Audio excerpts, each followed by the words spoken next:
UP के देवरिया जिले के महर्षि देवराहा बाबा मेडिकल कॉलेज में बीते दिनों एक लाश मिली थी। ये लाश मिली थी 5वीं मंजिल पर बनी हुई एक बड़ी टंकी के अंदर, जिसका तमाम लोगों ने कई दिनों तक पानी पिया था। बाद में पानी में बदबू आने लगी थी। कई लोगों ने यह पानी पिया भी, कई लोगों की तबीयत भी बिगड़ी। लेकिन बाद में जांच में पता चला कि ओपीडी की बिल्डिंग में, जो कि 5वें फ्लोर पर टंकी बनी है, उसमें अज्ञात व्यक्ति की सड़ी गली लाश मिली थी।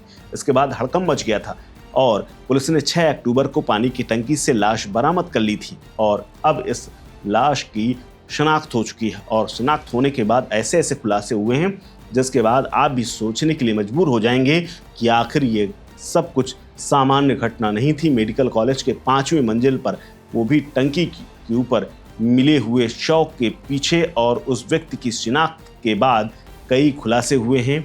और सवाल ये भी है कि पुलिस अब मुंबई से लेकर के गोरखपुर देवरिया तक में जांच पड़ताल करने के लिए भाग दौड़ कर रही है। लेकिन आपको बता दें कि इस शव की पहचान अशोक गावड़े नाम के रूप में हुई है, जो कि महाराष्ट्र के ठाणे जिले के रहने वाले हैं। पेशे से इंजीनियर थे और एमएससी केमिस्ट्री से पढ़ाई कर चुके थे, यानी अच्छे खासे ब्रिलियंट थे। देवरिया के महर्षि देवराहा बाबा मेडिकल कॉलेज में 6 अक्टूबर को उनकी लाश पानी की टंकी में मिली थी। पुलिस ने एक अच्छी खासी जांच पड़ताल की, तब जाकर के पता चला कि ये महाराष्ट्र के रहने वाले अशोक हैं।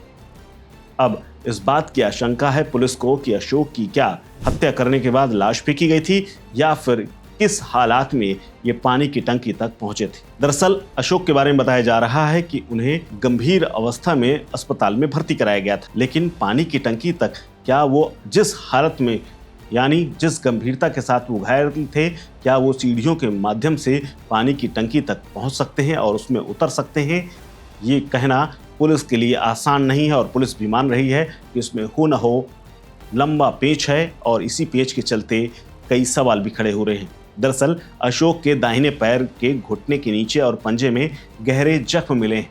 पुलिस वारदात में शामिल आरोपियों की पहचान करके उन्हें बेनकाब करने की हर कोशिश पुरजोर तरीके से कर रही है, लेकिन पुलिस की जांच में अब तक किसी भी संदिग्ध के बारे में पता नहीं चल पाया है। हालांकि पुलिस सर्विलांस का भी सहारा ले रही है।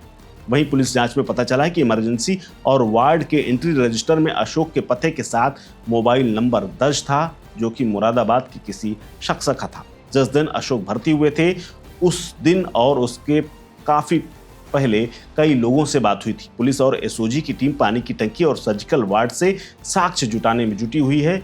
तमाम सीसीटीवी फुटेज भी खंगाले गए हैं। सोमवार को भी कोतवाली की पुलिस और एसओजी की टीम मेडिकल कॉलेज में जमी रही। महाराष्ट्र के ठाणे जिले के कुलगाम इलाके के विश्व कॉम्प्लेक्स चंद्रोदय के सामने रहने वाले अशोक गवांडे का शव 6 अक्टूबर को मेडिकल कॉलेज में संदिग्ध परिस्थितियों में छत में बनी हुई पानी की टंकी में मिला था। पानी की टंकी के बाहर उनकी नीले रंग की शर्ट और मेडिकल कॉलेज की चादर बरामद हुई थी।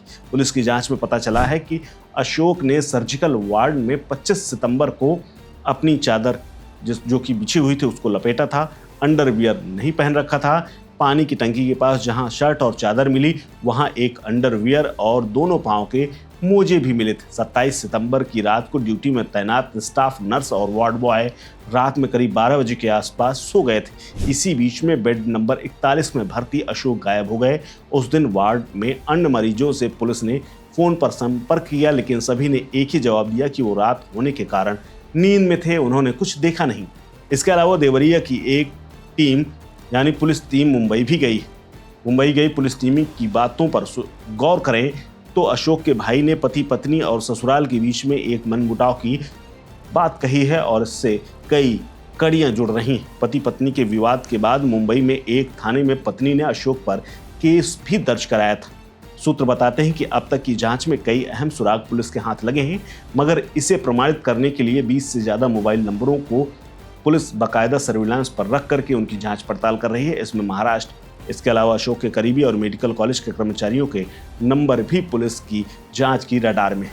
आपको बता दें कि 27 सितंबर की रात को जिस गार्ड की ड्यूटी थी वो पहले दिन से अवकाश पर है। इस एंगल को भी पुलिस काम में ले रही है और उसकी जांच कर रही है। पुलिस के बार बार मेडिकल कॉलेज में आने जाने से कर्मचारियों के चेहरे की रंगत उड़ी है। अब कोई किसी से इस विषय में कुछ भी बात करने या चर्चा करने से परहेज कर रहा है। पुलिस जल्द वारदात से पर्दा उठाने का दावा तो कर रही है, लेकिन अशोक कैसे 5 मंजिल ऊपर पहुंचा, टंकी में कैसे पहुंचा और कैसे उसके डूबने से मौत हुई या फिर उसको डुबोया गया, ये कई सवाल अभी भी खड़े हुए हैं।